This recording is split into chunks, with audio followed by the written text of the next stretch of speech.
Good evening. Another later episode here. We had to throw this episode together the other night when I realized that, again, I don't know how calendars work and could not figure out that we were going to do this episode on Friday night, this Friday coming up. And I reached out to Doug and I was like, doesn't football season start next Friday? And he's like, yeah. And I went, well, we need to scramble and put 6A together because we haven't done 6A yet. It's kind of important to do. So we scrambled and luckily Doug's schedule worked out. My schedule worked out to make it all work for tonight so we can get through 6A. Once we're done with tonight's breakdown, of course, that'll be all the classifications. And then at the end of the stream, we're going to give y'all kind of our game plan for the regular season and how we're going to handle that. So stay tuned for how that's going to break down.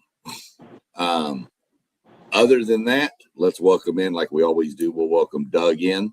Today's your day off, so I know you've been a little bit struggling with trying to get it going, but I appreciate you giving up your off day to come in, jump on and do this. Hey, it's always my pleasure. But yeah, you're absolutely right. I spent most of the day just doing nothing. So that time of year, but starting next week, I'll have plenty to do. Yeah, all weekend long.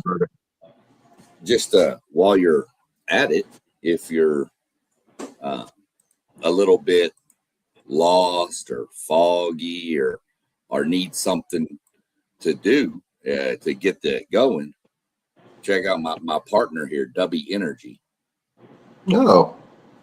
Okay, they're a partner with mine, and it's a powder, and you get a little cup. I would drink one right now, but it's 9 o'clock at night here on the East Coast. Yeah. And if I drink this right now, my wife is not really going to like me. She's going to hate me more than she normally does. But this right here is a 30-day supply. It's like $39. And you just mix it in there with some cold water. And I don't do energy drinks. You've known me for a while, Doug. I've never been a Red Bull, a Monster, none of that stuff. Yeah. I don't like the way they taste. I don't like the crash you get from them. I've been drinking this stuff for over a week now. And I take it with me and I just kind of nurse it throughout the day when I start feeling a little, and it gives me a little bit of a boost. No crash, no sugars, got vitamin C and all that stuff in it. It's a really good energy drink. I enjoy it. It's mixed with water, so you hydrate also. Yeah. So, hey, you know what? That sounds great for the post office, to be honest with you. Dude, I'm not going to lie. They're always trying to find ways to hydrate, man. Trust me. Well, it's hydration. It's energy. It's made with coffee and fruit extract. So it's got your caffeine. This is Calio cream, which is like a dreamsicle flavor, kind of the best way to explain it. But just an idea, I mean, it's got 270% of your daily value of vitamin C, 94% of B. I mean, it's just loaded with vitamins and stuff. No sugars, none of that stuff. Well, we'll talk about it later, man. But I'll get me some of that. I'll try it. And anybody else who's looking for a better solution, if you look up top scrolling, there's a website and also a promo code, which is SEC_Sean10, the number 10. That'll get you 10% off if you order from them. So just something to think about if you're looking for something a different alternative to the typical energy drink. So we'll jump off of there. So good intro, good talking, obviously glad we can get this going. So let's jump into Region 1. But before we get too in-depth, let's explain to all the people that may not understand. All the classifications we've done so far have been split in 2 divisions. 6A is also going to be split into 2 divisions, except they don't do it till the playoffs start. Yeah. Nobody knows why. Everybody's been screaming to just do it now, but they don't. So how it's going to work is the top 4 teams in every district will qualify for the playoffs. The 2 biggest enrollments will go Division I. The 2 smallest will go Division II. Yep. That's the difference in the 2. I don't like it. I don't think you like it either, but it's what we got. So that's what we're going to deal with.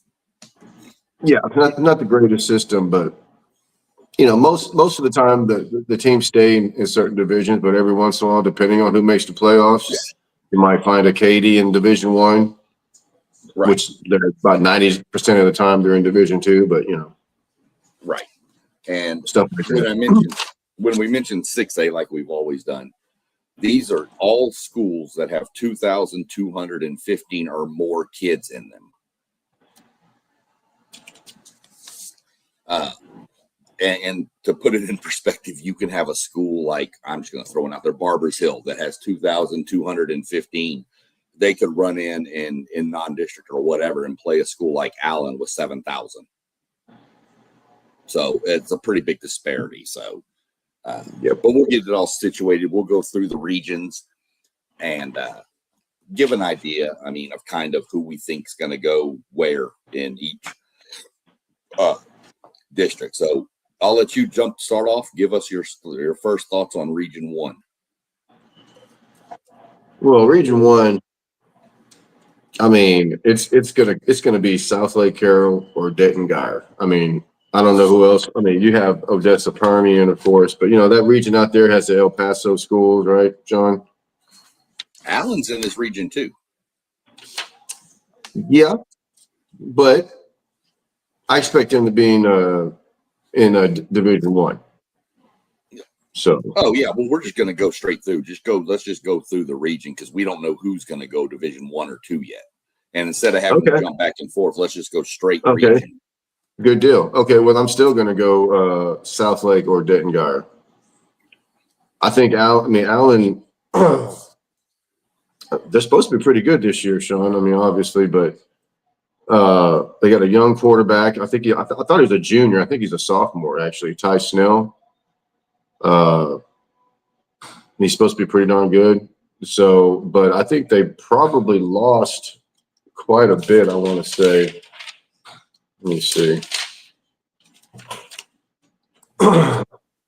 Yeah, Ty Snell is a sophomore too. He is a sophomore. Okay. Yeah. Okay. Look, I think they're pushing 6,800 kids over there this year at Allen, so they're going to have some depth. Yeah. But I don't know if they're going to beat Capel this year. I think Capel is going to be pretty darn good. So I'm still going to go South Lake with possibly Dick Fryer. That's looking. Yeah, when you look at it, it's a little screwy to do these because of the way they don't break it down.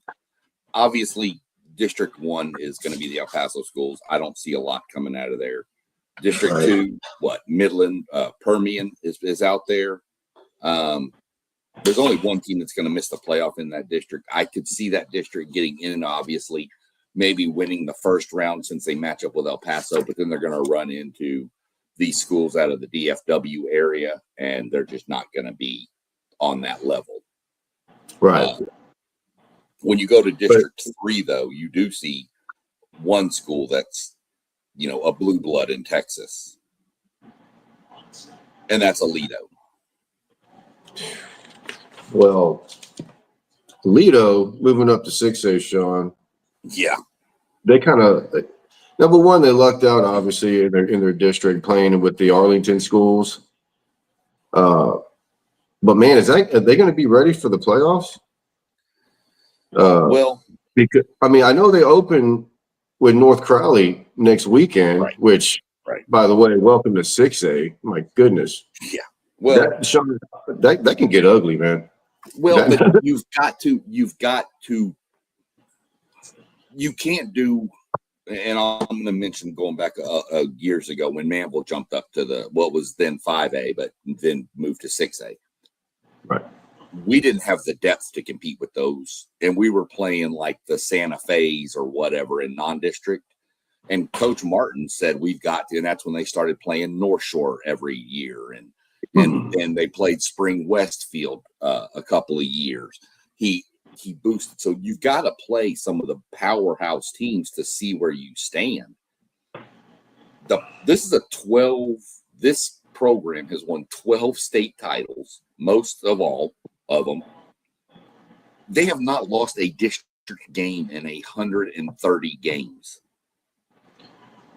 Well, they're not going to lose this year either, a district game. No, because again, much like Highland Park, the UIL loves them. Right. Yeah.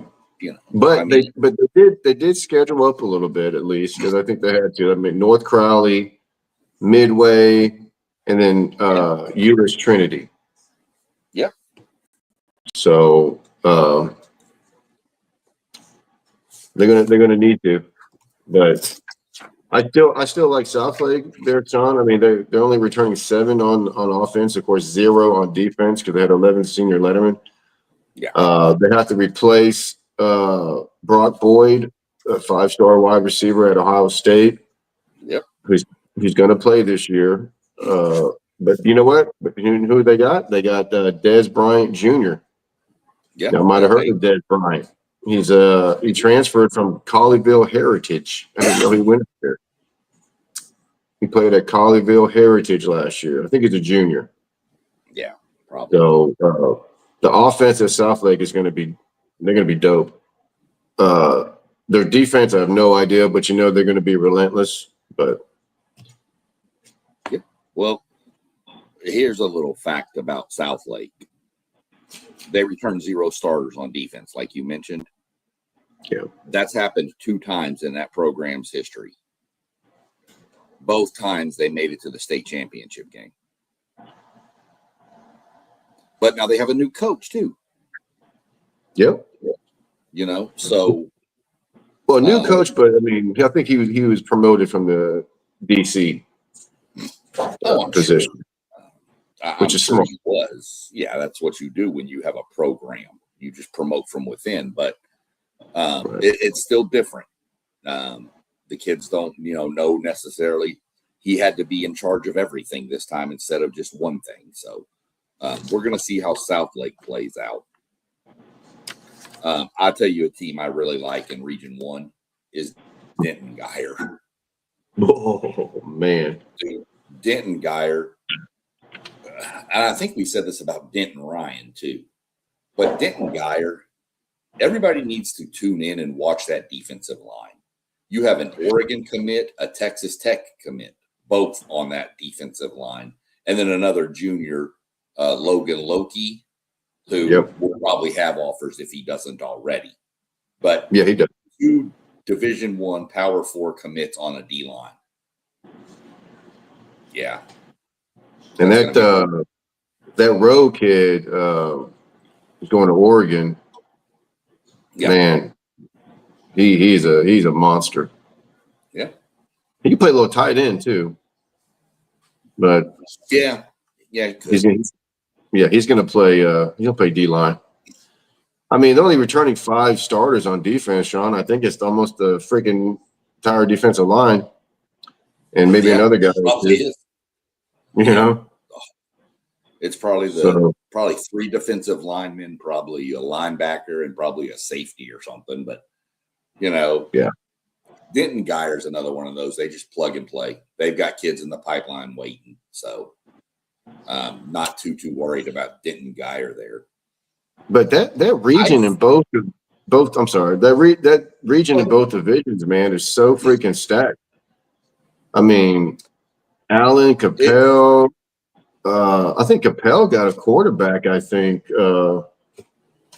that's supposed to be really, really good. But the thing about Allen, Sean, I mean, they only returned 4 on offense, 3 on defense, and they had last year. I mean, they had 9 players signed Division I, so they got to replace all of that. Oh yeah, Capel, their quarterback. Last name is Zingelman. And Zingelman can single. You know what I mean? Yeah. 6'5", 225. 17 touchdown passes, 15 rushing touchdowns. So 17, 15, that's not bad. He's definitely a dual threat. So for sure. that region is stacked, brother. I mean, well, I'll say this. In my mind, Region 1 actually looks a little bit deeper than it has been in the past.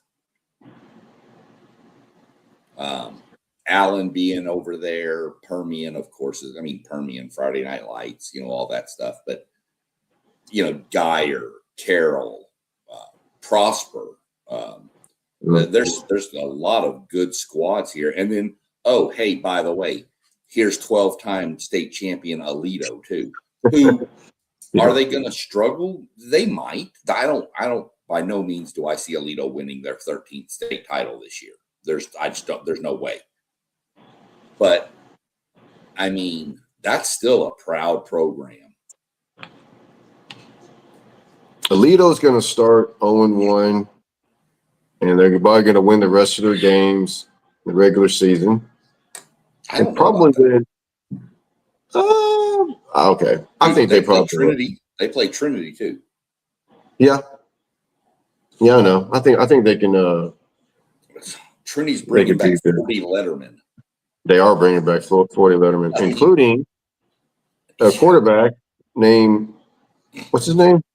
He's a same last name as the coach.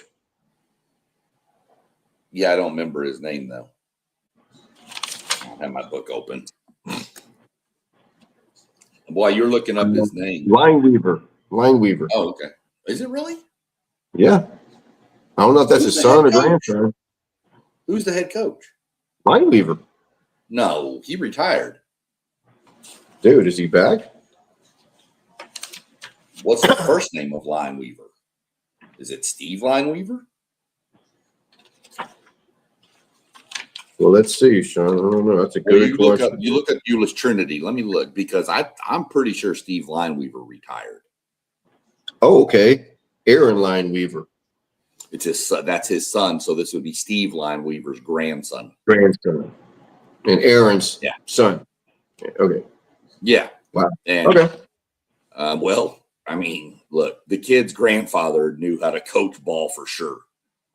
So, shout out. He led Commerce to their first state title. But don't sleep on Trinity because as most people know in the state, Trinity's going to do one thing. They're going to line up and they're going to run downhill at you. They're going to control the line of scrimmage with those Polynesian kids, man. Ask De La Salle how it works. All you Cali boys. Right. Yeah. So more on that later. That's why I think, can Aledo beat Trinity? Yes. But I think when Trinity starts leaning on them with that size that they have on the offensive line, I think it'll wear Aledo. Manville North Shore, we were at the game, Doug. You saw what happened. We sprung on them, and then they just started leaning on us, and we had no answer. And that's what you're going to see here, I think. That's why I could see Aledo starting 1-2. That would be welcome to 6A right there, buddy. And look, there are some squads in that district they're in with the Arlington schools that are proud programs. Arlington Lamar, Arlington Martin. Arlington Bowie ain't bad. No. And so there's some teams over there that could push Aledo, and you could see that district winning streak, which is, like I said, 130 games right now, snapped this year. I'm not going to predict it, but it wouldn't surprise me. I will say a quick shout out to Matt Stepp, the all-knowing guru of Texas high school football. Absolutely. His Everman Bulldogs were the last team to beat Aledo in district. Everman, wow, yeah. That's a good program, too.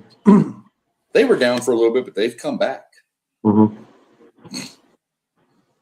But Yeah, this is a crazier deep region than it normally has been. Well, I'm just going to, I guess, pretend or predict that South Lake and Denton Guy are being Region 2. I mean, in Division 2.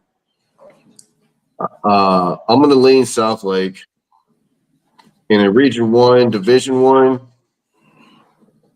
I'm thinking Capel this year, man. I think Capel is bringing back a lot.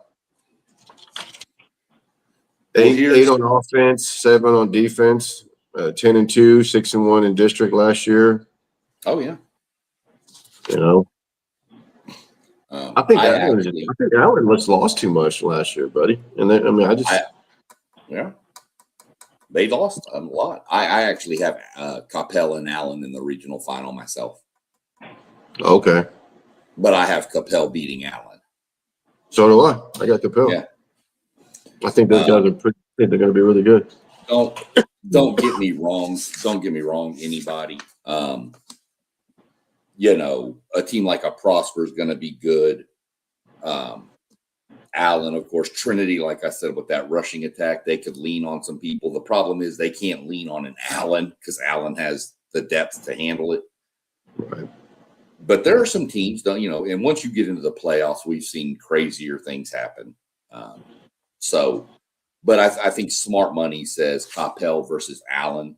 And I do have Capel beating them in the regional final. Now, for Division 2, let me give you an idea of what the bracket could look like if things fall the way that everybody thinks they should. Your second round playoff game is Aledo and Denton Guyer. They played last year, I want to say. In non-district, yeah, because Aledo was 5A. Right. But a second round playoff game between those, that's a regional final in most every other year, you know? So, I mean, you got some matchups there. Yeah. That's my Division 2, though. So you win Division 1 first. I'll go Division 2. My regional final in Division 2, I'm going Denton Guyer over South Lake.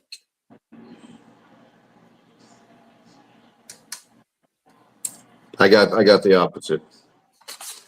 I figured. I mean, to me, those are the 4 best teams in this whole region. What if they hook up though, Sean? The trench game is going to be unbelievable because South Lake got some offensive linemen. I think they got at least 2 or 3 kids going power 4. So that is going to be a freaking just a fun game to watch if you like trench warfare. You talking about? Hold on a second. I get what you're saying, Doug. But artistically, our friend is back again. What's up, Artiste? Said he saw some highlights of the Aledo Carroll game. I'm assuming they scrimmaged, is what he's talking about. Let us know. What'd you see in the scrimmage? Yeah. I mean, I don't know if they've ever played a game. So let me know what you saw from the scrimmage artistically, because I didn't catch any highlights of that. But I'd be curious. I'm curious. What did Aledo look like with the depth, especially of a team like South Lake against them? So I'd be curious how Aledo handled and how did they hold their own. I mean, it's a scrimmage, so take it for what it's worth. But for a team like Aledo, you can learn a lot in that scrimmage, though. Mm-hmm.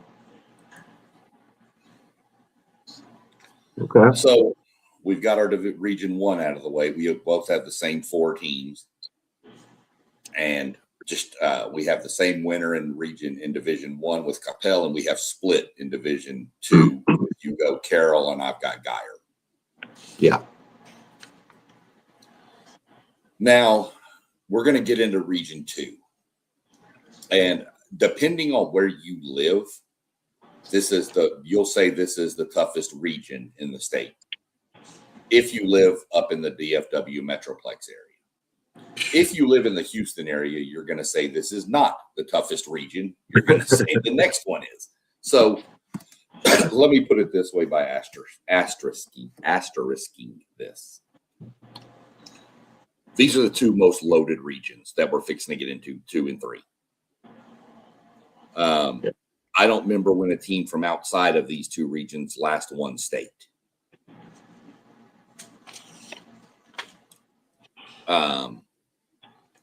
We'll run through. I'll run through the top. We'll run through the top 10 real quick. No division, of course, because we don't know yet based on standings, but just the top 10 total. Waxahachie's 1, Duncanville 2, North Crowley 3, Longview 4, College Park 5. That's Kingwood College Park, which is north of Houston. Wow. Okay. I think that's which one. I think that's Kingwood College Park. Yeah. Cy Falls, Willis, which is just north of Houston. Klein Collins, which is just north of Houston. And Waco Midway. So you're going from the north side of Houston through Waco over to the Dallas-Fort Worth Metroplex. That's a stretch. It always has been, though. This has always been that way.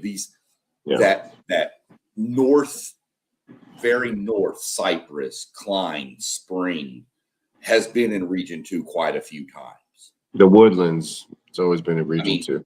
Go back to Ed Oliver. Shout out Ed Oliver and his condolences to his family with the drowning of his 2-year-old son. Yes, sir. Rough. We played against him when Manville played against Ed Oliver when he was at Spring Westfield. Yeah. Great guy. Hate to hear the news. But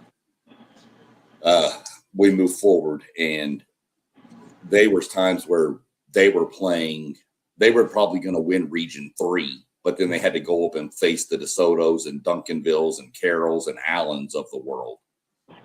So crazy stretch there. So I'll jump into Region 2 right away. District 9, I'm not too concerned about with the Wileys and a bunch of the Garland schools. No, not really. We start getting into some stuff. I will say Wiley East would be a team to watch. They had the worst record you can ever have in the history of football. 10-0 regular season, lost your first round playoff game.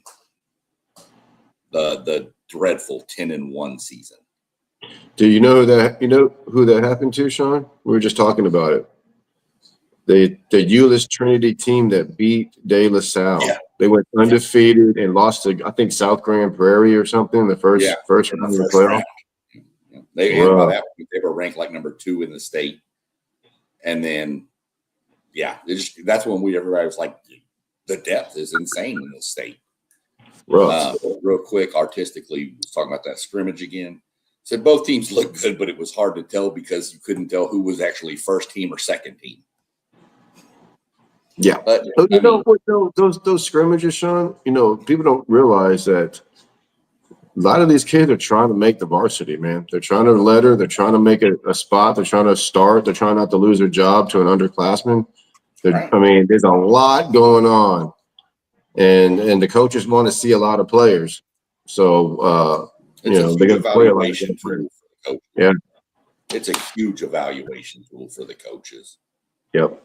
And it's huge for the kids too, man. I mean, one game may decide if you're gonna make the varsity or not. You know what I'm saying? Yeah, so if you're a sophomore, this is your shot to tell the coaches I can do this, or sit on JV for the next year and wait. I'll run down on kickoff, coach. I'll do whatever. Exactly. District 10 is another district that I think is good. I mean, it's got Longview in it. Longview is always pretty good. North Forney is going to be a really good team too. Yeah. I think this district's going to come down to those two, and then I think you're going to have kind of the Rock Walls and the Royce Cities and those kind of squads battling for that 3rd through like 6th place. You know what, Sean? In that district, I'm kind of leaning North Forney, man, because they went 10-2 last year. They're bringing back 16 starters, eight on both sides of the ball. Longview had a kind of a down year last year. They returned 6-4. They got a new quarterback, obviously. I think, of course, Haynes King went there. Yep. Coach King's son. Speaking of Coach King, he mentioned their wide receiver they have over there, and Dave Campbell, Jaden Herdon. Yeah. He is saying, I think he's a junior. Coach King is saying he may, when he's done playing over there, he may be the best wide receiver they ever had come through Longview. Now think about that, Sean. Longview is one of those places that, they claim that they have, with them and Galveston Ball, claim that they have the most NFL players come out of there. I don't know if that's true or not, but I think Longview is up there with Galveston Ball, maybe DeSoto, something like that, with producing NFL talent. And he is saying this Jaden Herdon may be the best to come out of there. That's big time. Yeah. But I still like North Forney. They bring it back too much, bro. I mean, I'm going to go Longview. I'm not going to stand on going against Longview and what they've done year in and year out there. One thing Longview has to do. Longview has to quit this BS of trying to throw the ball all over the field. Longview has always been built on turn around, hand it off, and throw it when you need to, or after you've established the run. Yep. They got so involved with trying to just throw the ball last year that it cost them a couple of games. Mm-hmm. If Longview, they're going to have running backs out in Longview. You know that. Oh, God. They do. They do this year too, man. Turn around, hand the ball off, let it go, and then go from there with the passing game. But I get it's hard. If you've got a receiver that talented, it's hard to not want to get him the ball too. Yeah. So, but the problem is they can't rely on the passing game. That's never been Longview's strong suit. It never has. Even the days of Haynes King, it wasn't their strong suit. They ran the ball. So I'm going to go that Longview's going to get back to it. And we'll see. Those two are by far the two best teams in this district. So whenever that game happens, that's going to be your that's going to be championship game. Yeah, definitely for district. Definitely for district. Yeah, that's what I meant. I didn't mean regional championship game. Man, this next district, Doug. The District of Doom, pretty much. Yeah. I mean, there's a couple of Districts of Doom. There's one down here in Houston too. Well, yeah, this one might be second in relation to District of Doom, but this one's real. It's a real close second. Let me tell you that. You start linking in with. Start off with the number one team in the state, at least in this region, Waxahachie. Then you've got perennial state contender Duncanville. You've got 2 years ago state champion North Crowley, who I think lost in the state semifinals or the regional final last year. Regional final. Crowley is going to be decent. Mansfield Lake Ridge is going to be good. Mansfield has exploded. They've got like 3 high schools now. But I mean, Waxahachie, dude, they're loaded. They are loaded, bro. But here's your transfer stuff. Their starting stud linebacker transferred to Denton Ryan. Get out of here. Yeah. Well, So, I mean, yeah. yeah. I mean, what are you thinking there? Well, their head coach left too. Yeah. Can't remember where he went, I but don't either. they promoted within though. Smart. Their DC got the job. They're returning their quarterback Meyer, 33 touchdowns last year. Sean, it's not bad. No. Of course, they got one of the best defensive backs in the country. What was that fella's name, man? Is it Snell? I think there's a lot of Snells out there. Yeah, I know. They're probably all I don't related. know. And he's another really good one. So Quick shout out. Hey, Bob. Glad to see you in the chat. Anything you want to mention or throw out there about some 6A high school football down in Texas, or any questions you have if you're not familiar with it, reach them out in the comments and we'll jump on it. this district, though, Sean, I think it's really anybody's on the top three: Waxahachie, North Crowley, and Duncanville. I'm actually leaning Waxahachie to win the district, even though I think North Crowley's offense is going to be. North Crowley's returning everybody. I mean, I think 8 on offense and 8 on defense.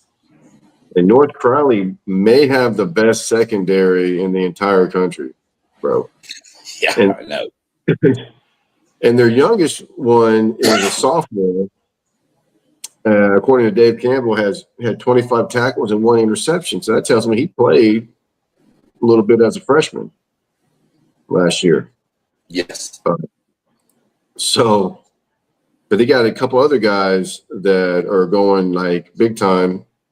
So they might have the best secondary. Their offense is going to be ridiculous. I think what they scrimmage Allen and dropped 90 on him, man.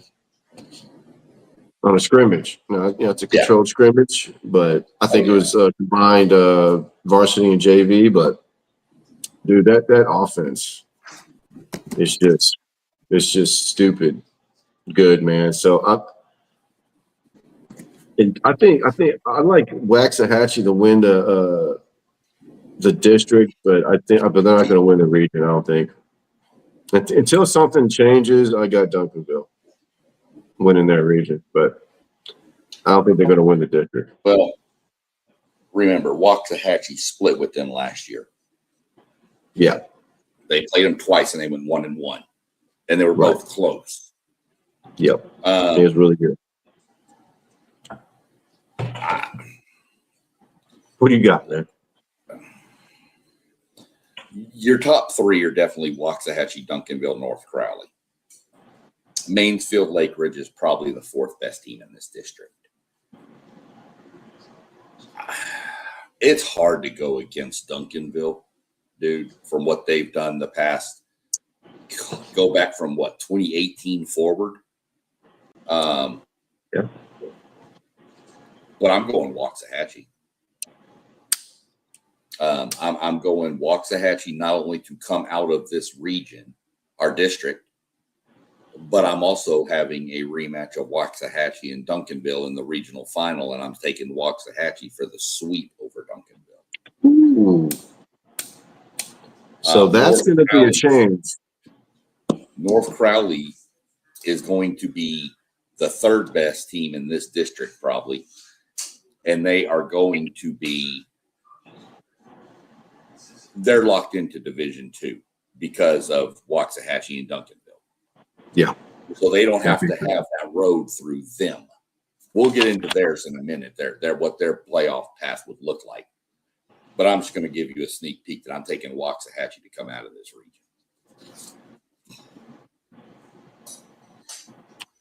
I got in Region 2, Division 1.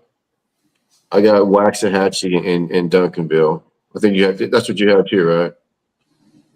Yeah. For the championship, region championship. But you got Waxahachie, and like I said, man, I got Waxahachie winning the district, but until something changes, I got Deville. Because they've been winning that region I don't know how many times. Yeah. You know,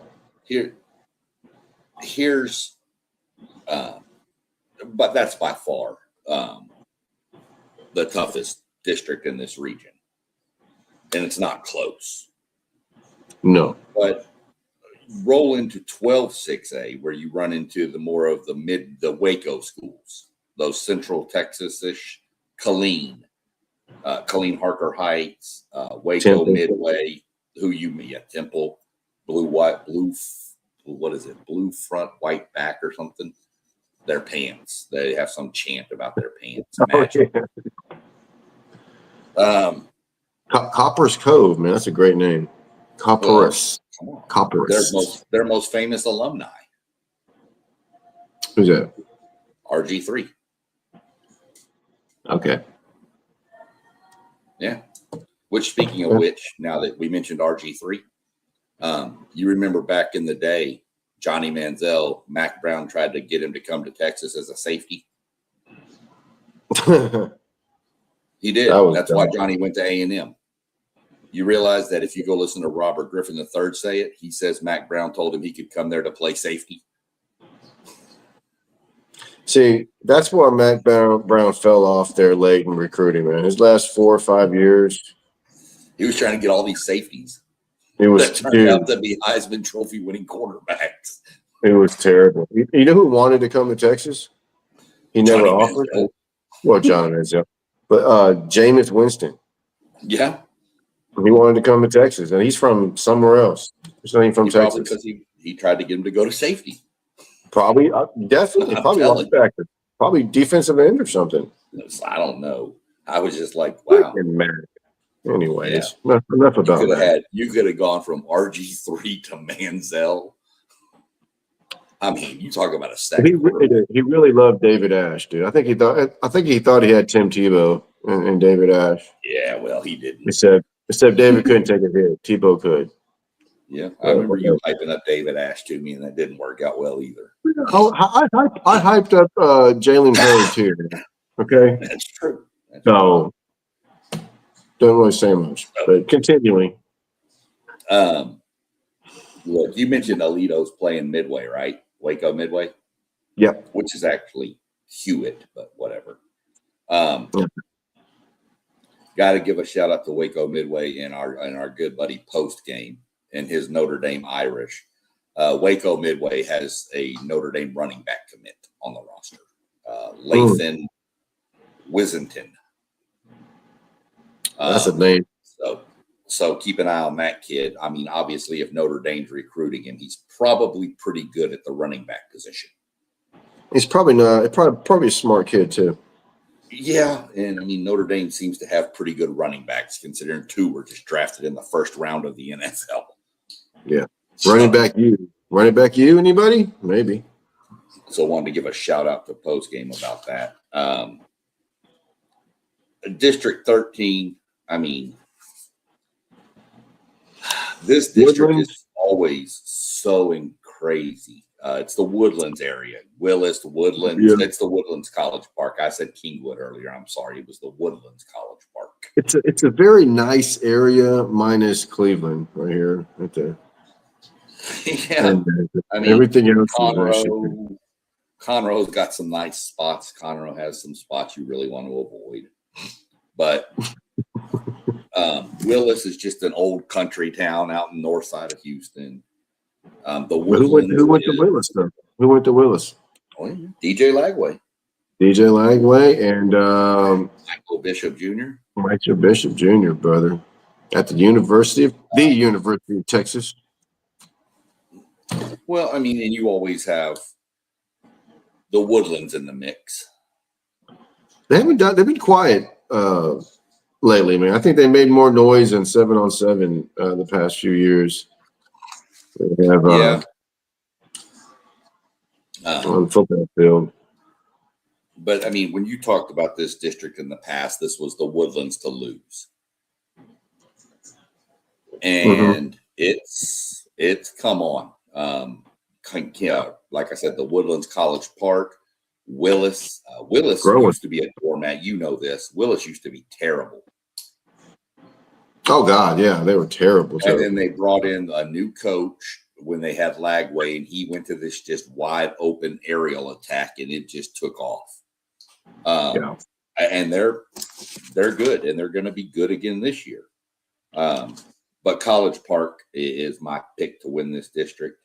But we're going to see how the coaching change affects them because their head coach left to go coach Atascocita. Well, hold on. The head coach at Atascocita retired? Yeah. That's right. That's right. Okay. I think Stark. Yeah. And Kyle Coates left, and he's now the coach at Atascocita now from College Park. So we're going to see how the coaching change affects. We're going to see what happens here. They have a quarterback and receiver duo in Camden Hughes and Julian Cromartie. Don't know if it's any offense to the other Cromartie from the NFL or if any relation there. Don't know. Antonio, I think. Don't know if there's any relation there or not. But College Park is going to be a threat. And so is Willis because they're both going to be in Division II. Oh, wait. Willis got that quarterback. It's supposed to be pretty good. Yeah, but they did lose. But they lost Duval, everything. It was actually Jermaine Bishop, not Michael Bishop Jr., Jermaine Bishop. Yeah, Jermaine Bishop Jr., yeah.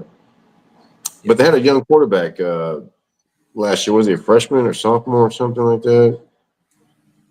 Yeah, I think he was a true freshman. But you're going to have to find players to fill in around him. And I'm not going to say they won't, but Lincoln Frazier was his name, and he was a freshman last year, and they reached the regional final. So I think they're going to be good even with losing Bishop. But I think Kingwood College Park is going to be a little much, and the Woodlands is right there. So I'm going with those three, and then you could, figure out who you want for fourth. Those Conroe schools always beat up each other anyway. Right.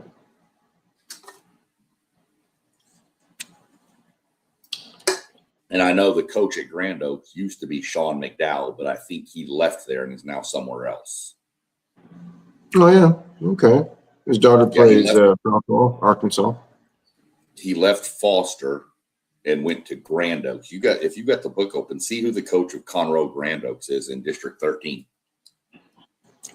District 13. I think McDowell retired. He either retired or he moved somewhere else. Well, it still has Grand Oaks Grizzlies. Still has Sean McDowell as a coach. Well, maybe he's still there. I thought he left, but maybe he did. Maybe he was thinking of it and came back. I don't know. Did a Randy Allen from Highland Park. This is year number 3. It could be year number 3 for him. Really? I thought he'd been there longer. I thought he was there longer than that. Yeah, I thought so too. I'm wondering if he went there and then left and then came back. I wonder if that may be what. I don't know. Either way, Jermaine Bishop, artistically mentioned, dude was a freak. Absolute freak, man. But replacing him is going to be tough. But anytime a freshman quarterback leads you to a regional final, the future's pretty bright. Well, he broke all the receiving records in the Houston area. Yeah. So he holds that. He's a record holder in the greater Houston area. So. Right. Which is saying some stuff because there's been some dudes come through there. Yeah. And we should see him this year at Texas, man. I don't see how they can keep him off the field. Special teams or something, man. But we'll see. Yeah. The next district, man, District 14. This is Spring Westfield and a bunch of everybody else's. It's the Aldine schools. Aldine's not like it used to be, No. Westfield has somehow stayed very competitive. There were years at Westfield where they had state championship type teams, but they, got to play North Shore every year. They end up losing those games, and that's tough. So I mean, and then you talk about two teams that have been high and then fall apart and then come back and be good and fall apart. Spring Decaney and Spring High. right. Those two go in such cycles where Decaney won that state title one year and then just fell off the face of the earth. Yep. Spring High had been good for the past few years and then they fell off the face of the earth. Yep. It just goes in such cycles with those schools. It's public school football, real public school football. Yeah. I mean, so we'll go Spring Westfield, I think, is the head and shoulders of that district. Yeah. District 15, if you can figure out District 15, 6A, go right ahead, because this is the most jumbled district ever. These Klein schools with the Tomball schools, you see games here that are, Klein Collins will beat Tomball 59-0, and then Tomball Memorial will beat Klein Collins 48-0. This is the most wild ass district. But it really is. I think Klein Collins is going to be the head and shoulders of this district. They've won it 9 out of the past 11 years. And they reached the regional semis last year. They do lose a lot, though. So we'll see how they replace it. Yeah. Klein Collins for sure. I mean, Tomball's had some good squads lately. They lost quite a bit though, the Tomball bunch. Now one team that's on the bubble is Klein, and I hope their bubble bursts, man. I hope they don't make the play. I can't stand their coach, man. Nick Cadutti. Dobie played them last year. That guy, he's a character, man. He talks a lot of trash, man. He talked disrespected Klein Collins before they played. I think Klein Collins ended up killing him, of course. But he likes to run his mouth. When they played Dobie, he had his entire staff, including him, that had T-shirts made. They were all wearing burnt orange T-shirts that said something about Texas Party or something like that. And they were playing Dobie, the Dobie Longhorns. Just weird stuff. All I know that came up doing some digging into this school too was, and I'm not going to get into it because I don't have all the facts, but there's been some questions around this coaching staff that has caused some uncertainty around it. Yeah, I heard about that. So I don't know. I'm not going to get into it. So just know that that's a question. He's a character, man. I didn't really like. He rubbed me the wrong way, but whatever. Klein Collins. Watch. It is. Yeah, Klein Collins is the favorite here. Klein Oak is always kind of one of those teams that's in the mix. Klein Kane had some teams before. Yeah, they did. Tomball, you mentioned. Tomball's got some running backs this year. Ian Thomas and Trevin Johnson. Mm-hmm. So they're going to look to run the ball. Tomball Memorial normally, whether they still are in that system or not, I can't remember, but they like to throw. They used to throw the hell out of the ball. That team was just wide open. So I don't expect much from them. I think this is Klein Collins, Klein Oak, probably Tomball. But again, this district is so insane that, you could have a mixed match of any different teams. Klein Collins is pretty well locked into the playoffs. The next 3 positions, brother, we might be a water. It's Klein Collins and then a box of chocolates, right? Yeah, tiebreakers are going to come into play in this district. And whether it comes down to let's meet at Whataburger and flip a coin, I don't know what we're going to do. But this is going to be a crazy district. And you want to keep the crazy districts rolling? Hey. Look at the Sci-Fair schools. They're all the same. Cy Falls, Cy Fair, Langham Creek is up there, Cy Lakes. I mean, Cy Woods, Cy Ridge. It's freaking towns, man. Look, Cy Falls is the favorite here. And I know that's hard for people at Cy Fair to hear. Well, Cy Fair is a good school, right? Out there. That's the oldest, yes. That's the legacy. Yeah, Cypress Bank. Okay. And they were the best school. I mean, even for a while, for a long time, they were the the bread and butter of that district. So nowadays it is Falls, right? This year it is for sure. Now, Cy Fair is going to be very senior heavy. They do return a quarterback, and they have two FBS receivers caliber. Their two receivers are both college bound. Nice. And they return 7 defensive starters. So Cy Fair is going to be good. But I'm going to lean Cy Falls here, and here's why. They went 9-4 last year with mostly sophomores. So now they're juniors. So you've got this year and next year that Cy Falls is going to be a problem. Duly noted. Okay. I mean, they're returning 9 starters on offense. Yeah. Yeah. How many on defense?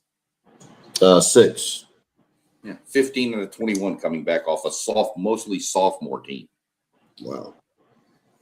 Okay. So Cy Falls is going to be in the mix. Most definitely. They're going to be Division II because they're the 7th biggest school in this district. So they're going to go Division II.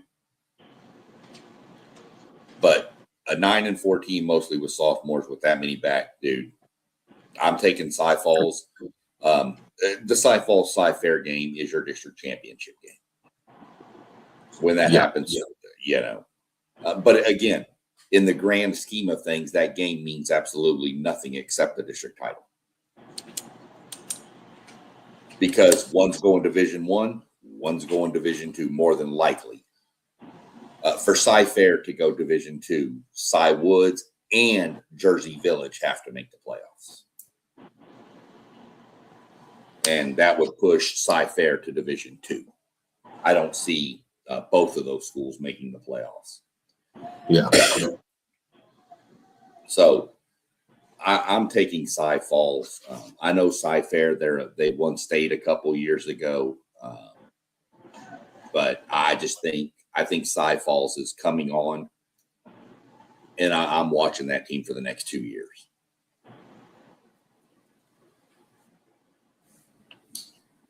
Gotcha. So am I now. Say that.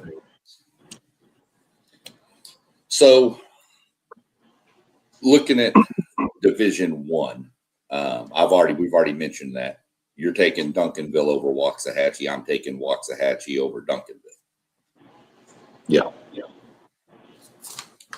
But when you get into Division II, you could have, there's some matchups. The upper half of the bracket, it looks like you're going to probably get in a regional semifinal. It looks like you're probably going to get North Crowley and College Park. That's probably what I see there. And I think North Crowley is going to pretty much roll through that. Yeah, North Crowley or College Park, maybe Longview, North Crowley. I think it's North Crowley. I think they got too much offense and too much secondary. The bottom half of the bracket is where you'll find Longview, Harker Heights, I mentioned, Willis, and Cy Falls.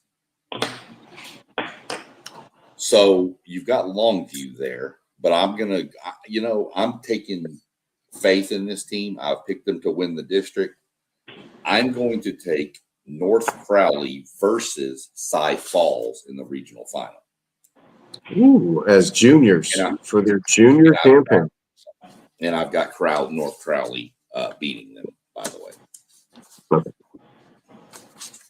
Yeah, so we both have North Crowley. Yeah. Just against different opponents. I think I got him with against Longview, but Yeah, you had Longview, which is not a bad pick either. But yeah. I just think a 9-4, I think a regional semifinal team with a bunch of sophomores, I think you can't go wrong there. You know what, though? What about North Forney, man? North Forney's going to be good, but I think they're going to have to run into North Crowley sooner rather than later. Okay. That's probably why. That's probably why I don't like you. Because I like North Forney to win their district with Longview. Yeah. But if they're going to run into North Crowley first, then I mean that's just what it is. They would get, based on the way if everything falls, they would get Rowlett in the first round and then North Crowley in the second. Okay. Well, say goodnight to that one. Okay. I do like the North Forney team. I think you're right on that, but I can't take them over North Crowley. So now we'll shift down and jump into the big boys. What Doug and I would probably consider, based on where we were from, was that this is probably the toughest region in the whole state. The black and blue division, the black and blue district. Oh, yeah. This has by far, in my mind, the toughest district in the state. Yeah. There's not a district that's close to me. I mean, the top four can easily win this district. Anyone in the top four can win this district. Yeah, that's what's crazy is the power rankings. If you look at it, is the way I ranked it out was North Shore, CE King, Summer Creek, and Atascocita, and yes, they're all in the same district. Yeah. And then, oh, by the way, let's throw in Katy, Ridge Point, Shadow Creek, Austin Vandergrift, Dickinson. Shout out Andre Ware. Yes, sir. Cy Ranch. You know, CE King. Yeah, we got CE King. CE King's up there. I mean, you haven't even mentioned teams yet like Pearland, perennial great team. Bridgeland, good team. Houston Lamar used to be a power. Yep. Man. Barbers Hill. I don't know. Barbers Hill being 12 kind of freaks me out because I just don't know about that yet. But we'll see. Yeah, that's a little high, honestly. When we get to them, we'll figure that out. But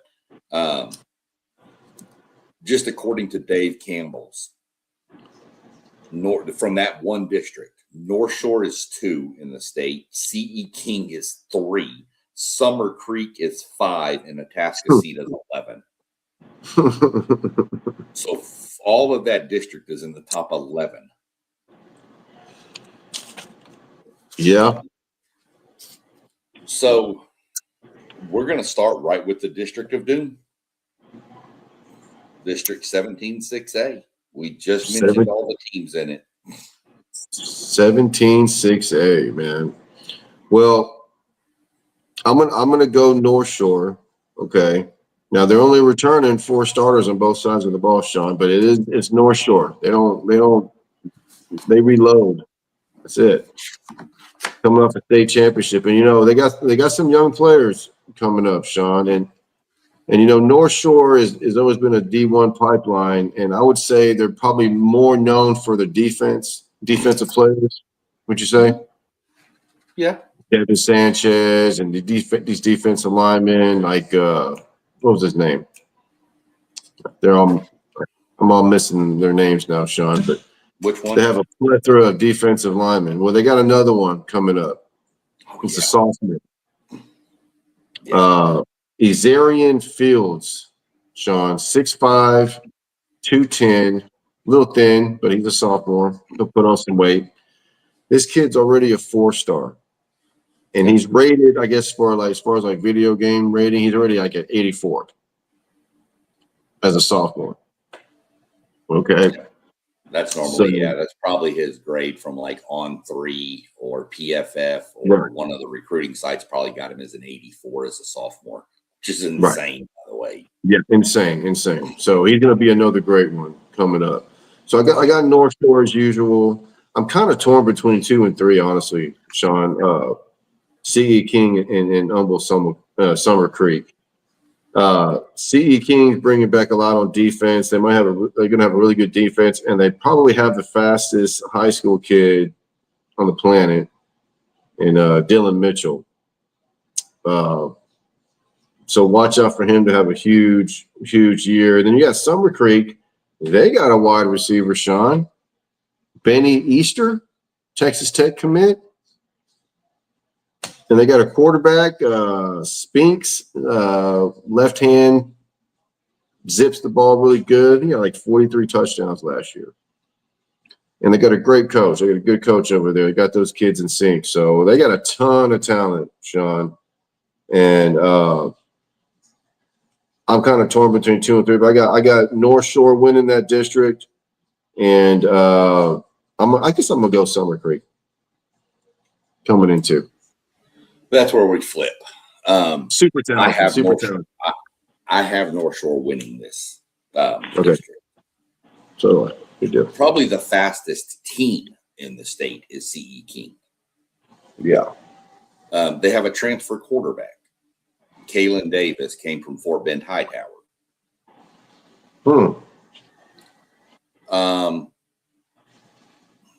They're obviously smaller than North Shore. And they're smaller than Summer Creek, who I expect to make the playoffs. So they'll be Division II. Same with Atascocita. Those are the 4 I have. Just remember, Atascocita is ranked number 11 in the state rankings, and they're 4th in this district. Right. But I'm going C.E. King over Summer Creek. But one crazy thing to remember about this district, the defending 6A Division I state champion is North Shore. Mm-hmm. Summer Creek beat them 27-0 last year. Sure did, man. And that stopped North Shore's district winning streak at 57. 57. We think that's big and long. And then we talked about Alito's 130. It's like triple. Double, I guess. Double and a half. But either way, this is the most dynamic district in the state, in my mind. 2 of these teams played for a state title last year. North Shore and C.E. King both. North Shore won it. C.E. King did not. Right. We'll just leave it at that. But C.E. King was good for the first time in a while. They've gotten this program climbing. And where they sit, they're going to have talent over on the east side of Houston. So I'm going North Shore, C.E. King, Summer Creek, Atascocita. And I'm not going to be surprised if we don't see North Shore and C.E. King back in the state title game. Not against each other, but different divisions. Yeah. Jump over to 18, this is a weird district. You got all the clear schools mixed in with Deer Park and Dickinson, which makes sense. And then you throw Barbers Hill for the hell of it here. Which is not real close. Barbers Hill to it's like Clear Falls. Yeah, it's way north. It's north of I-10 though. Yeah, it is. And you got to travel all the way down to Clear Falls, down there near damn Lamarck. Yeah, Clear Falls was that over there by like San Leon or something, or Bay Cliff way or down something? There. Yeah, it's the furthest south of the clear schools. And it's literally right on the line probably of like Lamarck or Texas City, right down there. It's really nice though. Well, yeah. Right. And so is Barbers Hill, by the way. Mount Bellevue. Yeah. Everything's brand new out there, brother. But yeah, man, I got Dickinson in that district. I think it's going to be close though. Between Dickinson, I mean, they're not bringing much back on offense. There's 3 starters, 5 on defense. They were undefeated last year in district. So it's going to be tough. Deer Park, they're bringing back 12 starters. They got a quarterback, Sean, by the last name of LaFriends. And when I saw this name, Sean, it rang a bell. And I'm an old guy. And when I was playing back at Dobie, Deer Park was really good. Back in 94, 95, they're actually number one in the state for a while. And they had a good quarterback, and I think their place kicker was one of the best kickers in the country. And I believe his last name was LaFriends. So I'm guessing this is his kid playing quarterback at Deer Park. So, and they're actually pretty good. Yeah, it's not a real common name down there. No. So, and Deer Park's actually ever since they got rid of or what's his name left? Was it Massey? Or yeah. Ever since they got a new coach, man, they turned it around, buddy.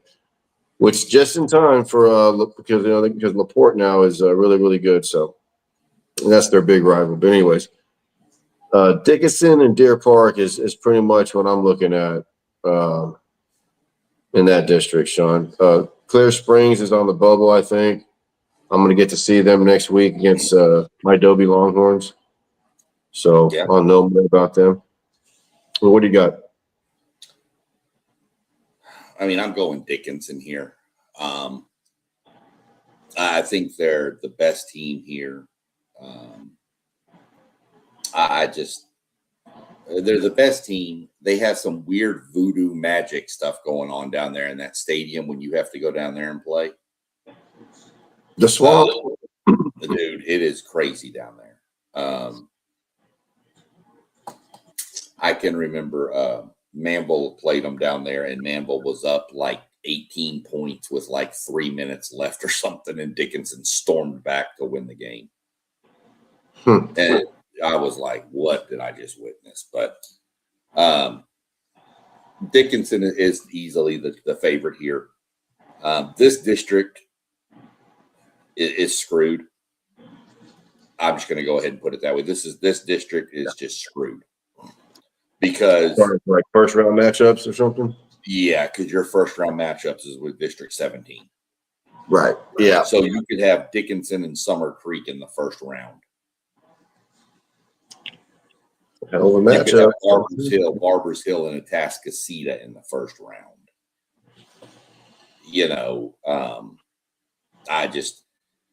This district is just screwed. I feel bad because I think Dickinson's really good. I'm just not sure Dickinson can get past the first round matchup with that other district.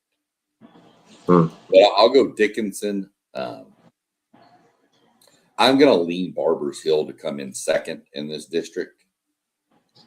Even though they're the smallest, I think that I think Barbers Hill's always good on the lines, dude. And if I'm not mistaken, who's their head coach now? It is Cody Simper. Cody Simper. Okay. They changed coaches, I guess. His first year was last year. Yeah.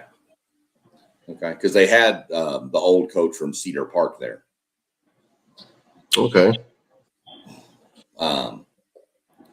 He went out there when what's his name? Tom, what was it, Westerberg or whatever from Allen took over as the AD out there. He came as the coach. So I'm going to go Dickinson, Barbers Hill, Deer Park, and then probably Clear Springs just because it's Clear Springs and they're the most probably other athletic team there. Now the fun one. Oh, yeah. The District of Doom 2.0. Kind of. I mean, we want it to be. I mean, it's definitely the District of Doom if your name is Rayburn, Brazos Wood, Memorial, or Alvan. Yeah.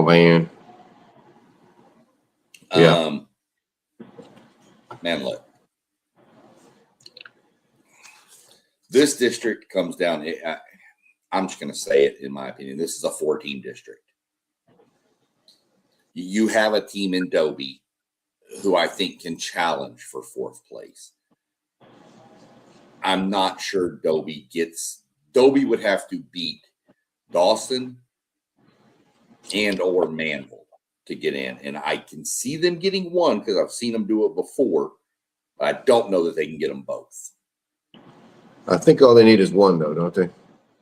Well, you got to remember, if Manville beats Dawson and Dawson beats Dobie and Dobie beats Manville, you're going to have a tie, and it's going to come down to tiebreakers.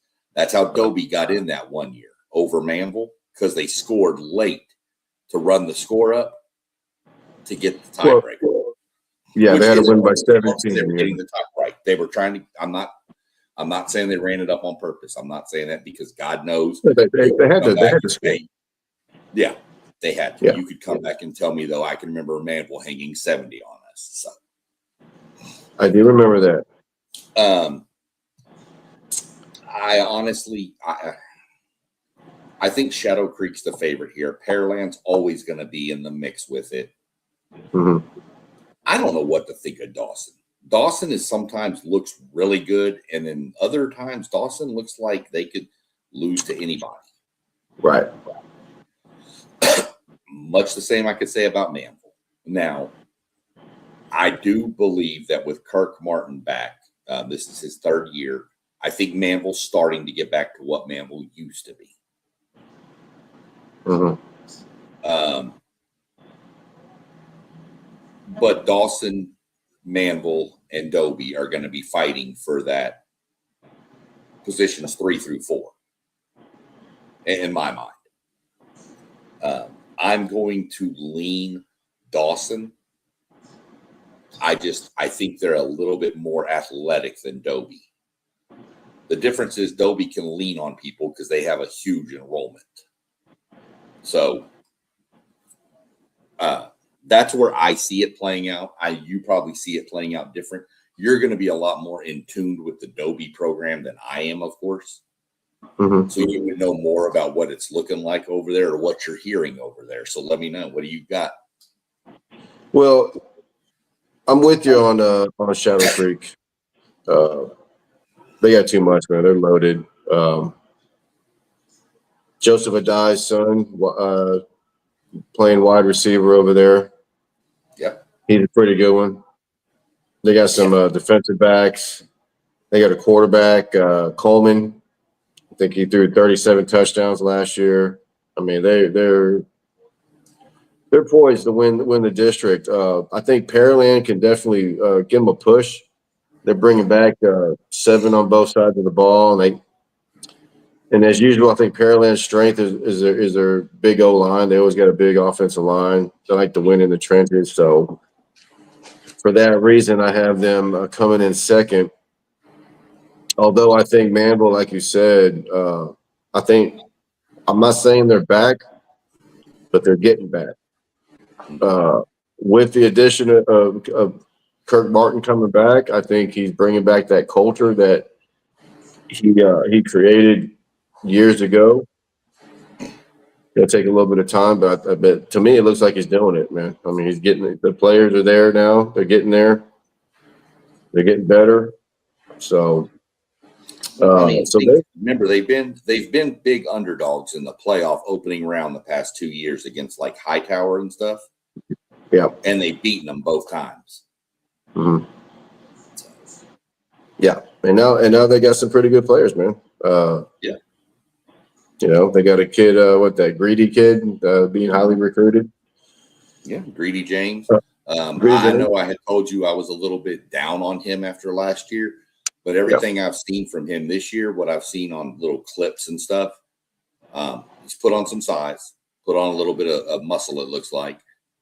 And he looks like, I mean, he was first team all Greater Houston selection. From the touchdown club. Yeah. So, yeah, he was first team all Greater Houston defensive back. That says enough right there, probably. Yeah. So I think those 3, Shadow Creek, Pearland, and Manville, are shoe-ins. That 4th spot between Dawson and Dobie is going to be interesting, man. Like you said about Dawson, Who knows, man? I mean, they were pretty good last year. They're bringing back 14 starters. It's going to be tough. I think Dobie. Huh? What's Manville bring back? Isn't it like 13? They're bringing back 5 and 6. 5 on offense, Okay, so 6 it's on 11. 11, okay. Now, Dobie, like I said, what they need to do to make the playoffs, Sean, is number one, they got to beat the teams they're supposed to beat. Obviously, there cannot be any letdowns whatsoever, or they're not going to make the playoffs 100%. That they have to beat either Manville or Dawson. They beat Manville before. Oh no, they've beaten Dawson before in the past. So I think their best shot is against Dawson. Now, Dobie is bringing back 7 starters on offense, and their offense never seems to be the problem. It always seems to be the defense. Now, this could be good or bad. They're only bringing back 1 starter from a not so great defense. But they do, I can tell you this, Sean, the last couple of years, they've had some really good freshman teams come in, mostly from Thompson Intermediate. They're going undefeated most of the year. They've been beating Pearland and Manville and all those kids. So they're gonna be relying heavily on some young players. Now they got a good running game. They got 3 running backs: a senior, a junior, and a sophomore. The senior Taylor's is 5'10", 180 pounds, runs a 4.5. That's pretty good.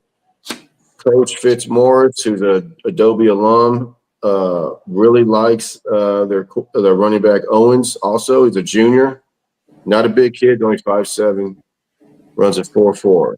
And they got a sophomore running back. Like I was telling you, the last couple of freshman classes have been really good. So they got this freshman running back who's 6'1", 165. So they're going to be leaning heavily on their plethora of running backs.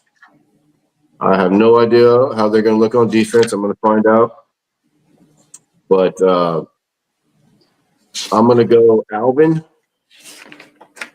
Pearland, Manville, and Dobie. That's Alvin Shadow Creek, by the way, not Alvin. Alvin Shadow Creek.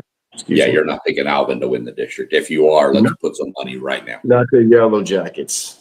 I'm going to tell you a name to watch out for from Manville, too, is wide receiver Carter St. Junius. Who?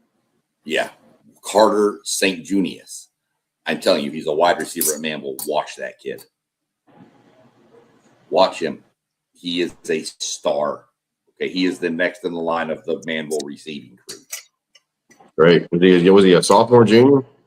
I actually think he's going to be a senior this year. But okay. He's been on the radar since he was a sophomore. He's like 6'3"-ish. Yeah. He's the next one. I'm not going to be honest. I'm going to be honest, Doug. I'm going to kind of just flip through the rest of this region. There's really not much else here. The only other district that's really kind of interesting is, and it's not even really interesting, it's the district that's easy to pick, and that's the Katy district with 22-6A. I mean, that's Katy and then everybody else. Pato's been down. Jordan's not too bad. Yeah, they're okay, but they're not Katy level. No. No, I think it's Katy and Jordan in that district for sure.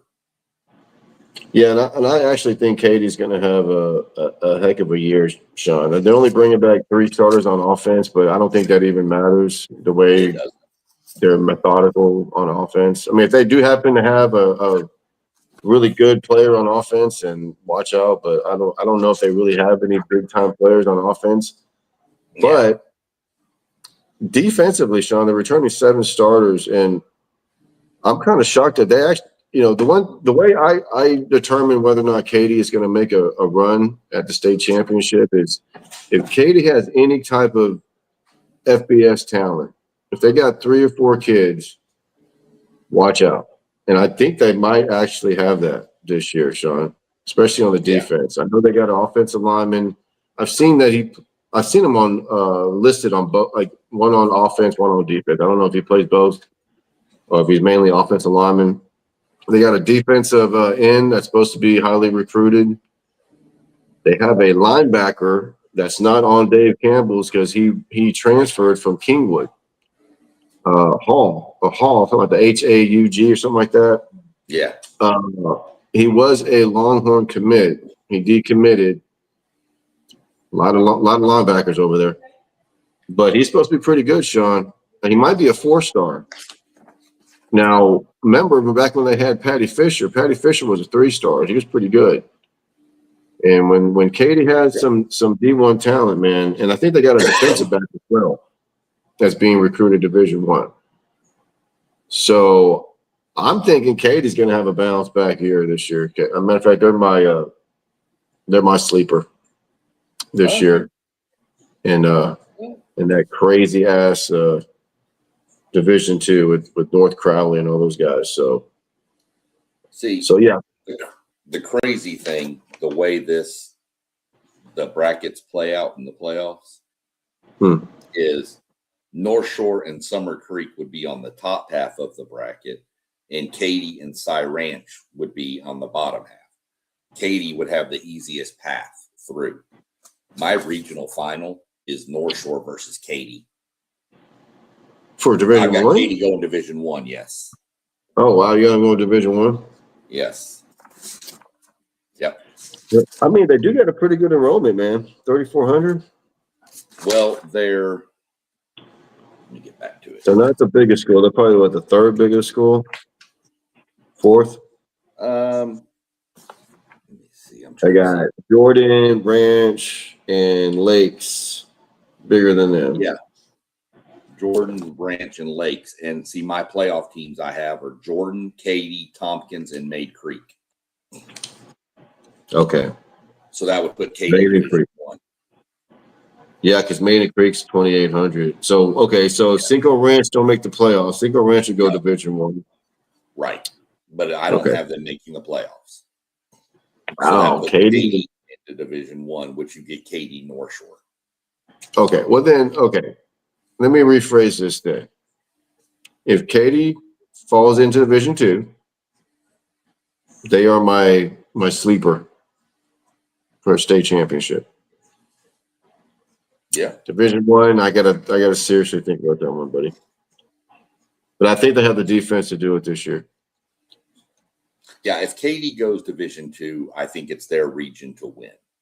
I think if Katy goes Division I, North Shore's going to put Katy out. I think it's North Shore, Katy, and North Shore wins. If Katy goes Division I, that opens up Division II for, in my mind, I'm going CE King to win the region. I've already said I expect them to get back to the state championship game. So I'm going CE King in Division II.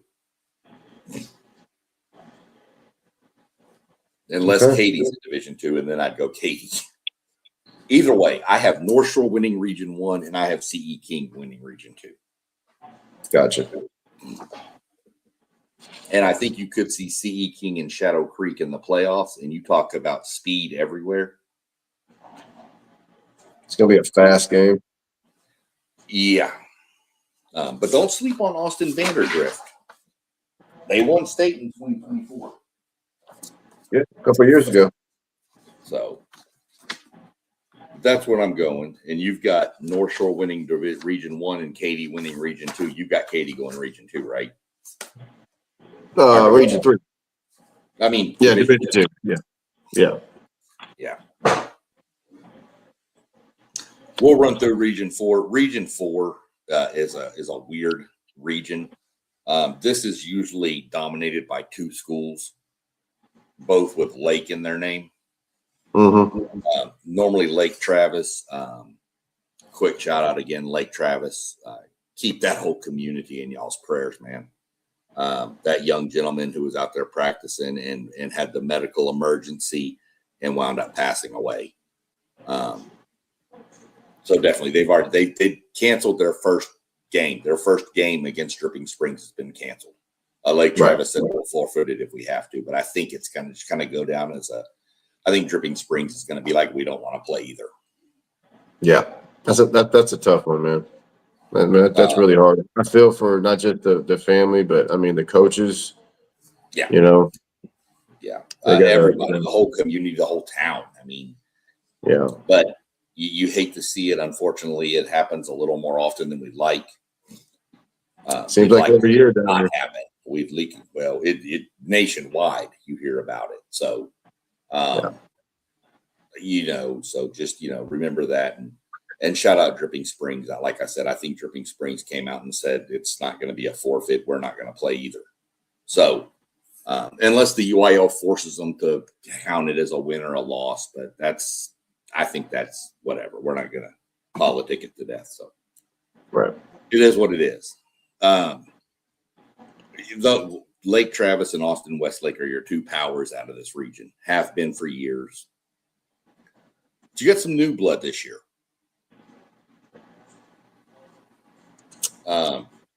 Some new blood and some old blood that's coming back. In Cibolo Steel. What? And San Antonio Johnson. What are we talking about? Johnson's had a couple of good years. I remember they made the state. Yeah, I know. Yeah. Was it the state semifinal one year? Yeah, and then they ran into Pearland, and Pearland just throttled them. Actually, I think it was a close game, to be honest. I don't remember that. It's been years ago. I don't see much coming out of the Valley. Artistically had mentioned that the best Valley teams were in 5A now. They had moved down to 5A, so I think this is really a 5-team, maybe a 6-team region, which is Johnson, Travis, Cibolo Steel, Westlake. Dripping Springs is always good. And then San Antonio Brennan right on the outside.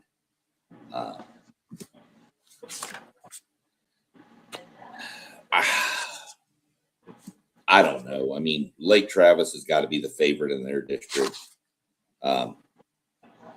Westlake, I don't know what to think of them right now, to be honest, Doug.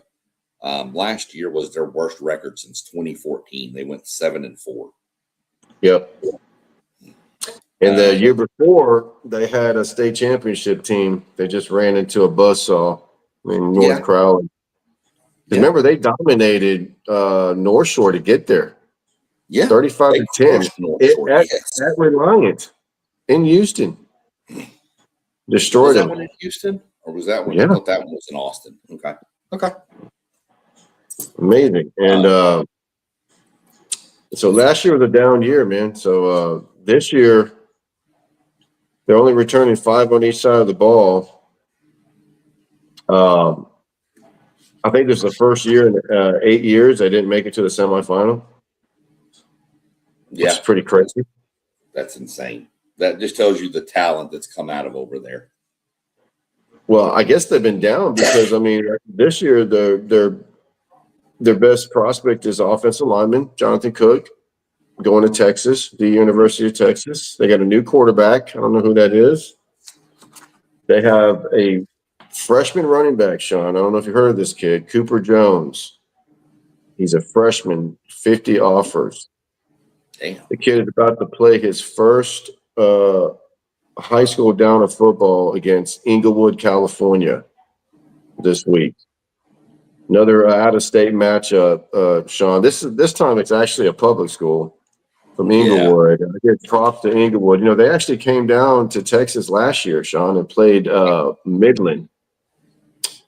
Beat Midland 35-34. Midland went 3-7. Inglewood went 6-6. Now they're coming to play Westlake, and I can tell you, Sean, the California people are already making excuses. They're playing down. They're downplaying Inglewood as if they don't have any players, and they're making Westlake to be one of the best teams in Texas. And just to go over, go ahead. Most years they'd be right. Right. Most years, the team from California coming to play Westlake is not going to end well for that team. Right. Not public school. Let me put it that way.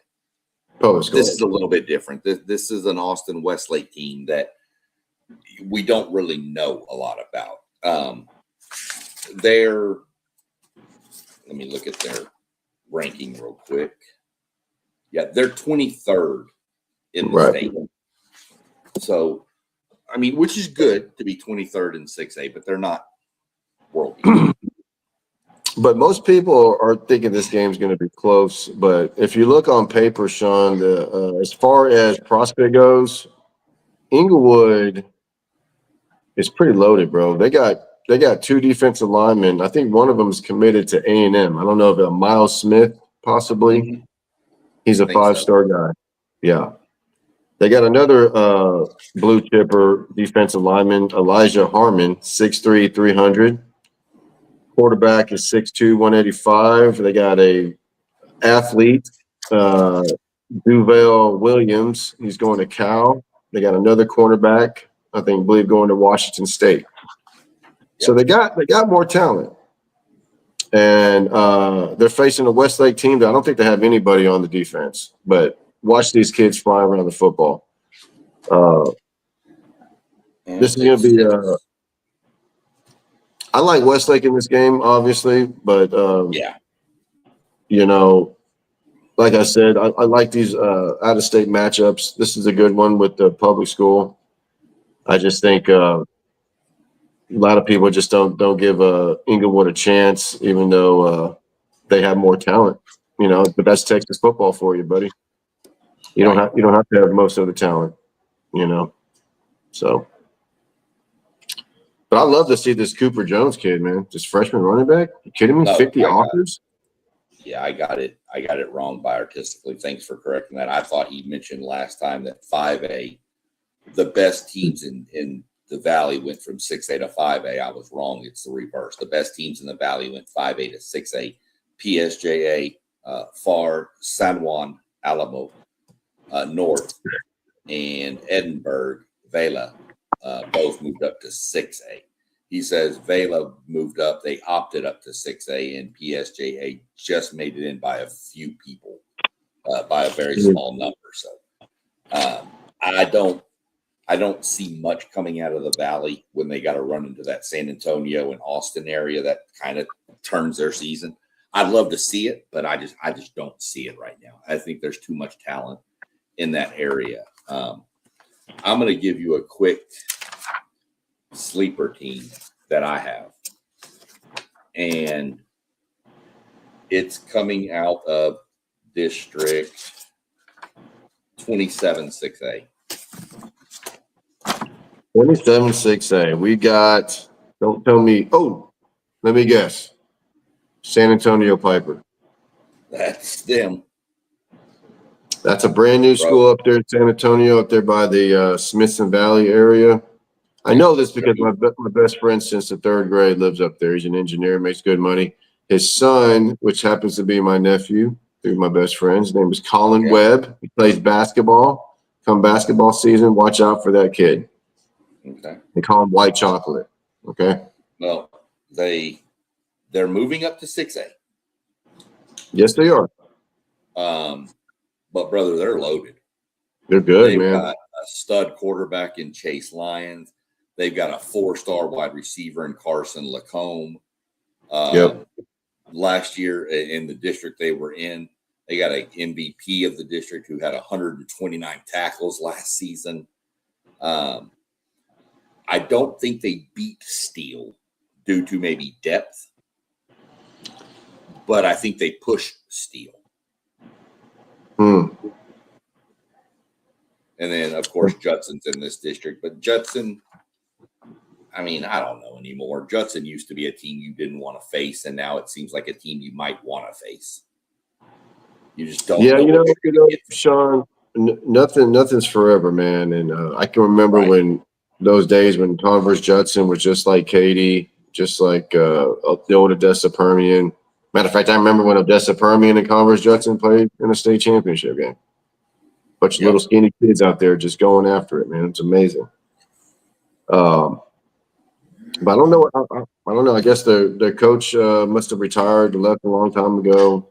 Things changed. Demographics change. People change. People move. Houses are built, So. Oh, yeah. I mean, it didn't take long for Cibolo. Still, when they were brand new not too long ago. Didn't seem like. I mean, what 10, 15 years ago, 20 years ago.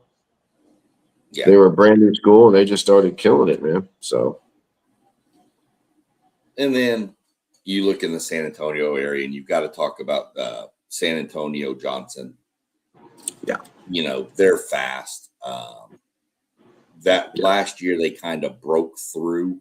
It was their first really solid season and a little deeper run. They in 2025 they made the state semifinals. To get there, they had to beat Steele, who they did 29-28, and then they beat Vandergrift 51-41 in the regional final to get their first real breakthrough into the state semifinal, where they I think ran into CE King or North Shore, one of the two. I think CE King, and got beat down. Another team to watch here is San Antonio Brandeis. They have a dual threat quarterback, Winter Smith. What a name! Great name. I mean, dual threat. Literally, he 1,200 passing yards and 1,400 rushing yards. But they also have a transfer coming from the state of Arkansas in Hakeem Frampton, who is already committed to A&M. So, yeah, I mean, that's what you're looking at there. Who you got? You got Johnson in Region 4. Because I got Lake Travis winning Region 4, Division 1. And I got Westlake in Region 4, Division 2. I think Westlake's going to have a bounce back here, hopefully. Yeah. Division 1, well, artistically, real quick, said, it's true. They get the first round, they get another Valley team, then they play Laredo in the second, and then they run into the Austin, San Antonio regions in the region. Call it Valley Week in round 3 of the playoffs. I'd like to see a Valley team get through there and make a run to Arlington. I think those fans would be nuts in Arlington at a state championship game. So I hope I get to see it. It's so hard to come through that San Antonio region. And then even if you do, you've got to run into Houston before you get to Arlington. So, but Division 1, I'm going San Antonio Johnson here. I'm going Johnson, and I got him running into Lake Travis in the regional final. Wouldn't be shocked if it was Cibolo Steele. I think it would be. I think they would meet earlier though. So I'm going to go Johnson and Lake Travis, and I have Johnson beating Lake Travis. Okay, I got it. That's Division 1. What'd you have? I got the same 2, but I got Lake Travis. Winning the region. Yeah. Division 2. I'm going a bounce back year from Westlake. That's what I'm thinking. And my surprise team, San Antonio Piper. And I'm going to go Piper over Westlake. Ooh, nice. My buddy, my best friend would love that. Tell your best friend to tune in. Needs to. Yeah, that's where I'm going. I'm going Piper over Westlake in Division 2. Nice. There you have it. Where are you going? Well, I'm going Westlake over Dripping Springs, ironically, because they're canceled their first game. Yeah. So they're probably going to end up meeting up region final. So. For sure. Well, that concludes the breakdowns. Artistically, very glad you jumped in for every one of these. I hope you, if you've got some people down there in the Valley, jump on with us on Friday nights. I'll get into what we're going to do here in a second, but get some people from down in the Valley, get us some score updates from down in the Valleys. If you're at a game, let us know. Stuff like that. or anybody else around the state. If you jump on Fridays, I don't really have a set time right now because I'm in the East, and of course these times are Central, which are 7 or 7:30 kickoffs normally. So it's 8:30 for me. So I'm thinking right around that 8:30 to 9 p.m. range. We'll probably jump on Friday nights. That'll give time to go through some of the Thursday recap of games that had happened that were important games, or any out-of-state games that have come up, and then kind of delve into the night's action. I know Doug's going to be at some games. We'll do some live look-ins while he's there. We're going to I have access to a streaming service that I'll be jumping between whatever games are on there, kind of checking in different games. Probably stick with each game for a few minutes, see what's going on, get the feel for it. So that's going to be our Friday nights, kind of just episodes, kind of bouncing around, talking. Nights that Doug's not at a game, we'll probably come on a little later, maybe closer to 10-ish or something, 10 my time-ish, somewhere right around there, so we can get a good halftime. And then we'll figure out how we can do like a scoreboard type thing. But when we go live on Friday nights, when Doug's at a game, we're going to be just straight on the YouTube channel. We're just going to be straight live on YouTube. And other nights we'll do a stream similar to this. So that's kind of the game plan. We'll get together and talk about it some more and make sure it all lines out. I know the second week, the week of September 4th, I won't be available that weekend. I have already got plans. I will not be in town, so I won't be able to really check on anything or do anything. So we're going to miss that week, but we'll be back after that. That's going to be non-district stuff anyway. The third week is when we really start rolling into district games. Right. So we'll get together and talk about it, but for sure y'all do that. Tell your friends if y'all want to, get into it and find us. You can find me, on SEC Sean on YouTube, and that's where we're going to be doing a lot of this high school football throughout the whole season. All right, I'm going to get out of here. Pushing almost 11 o'clock up here. Get ready for bed. I got work tomorrow. Plus, I'm old. Me too. Time. Glad to see you jumping back in. And artistically, as I said, always for sure. Artiste. We'll get together and see what y'all got from down in the valley and go from there. So appreciate you jumping on late at night. Go do what you do, and we'll catch up later in the week. All right, brother. Talk to you soon, man.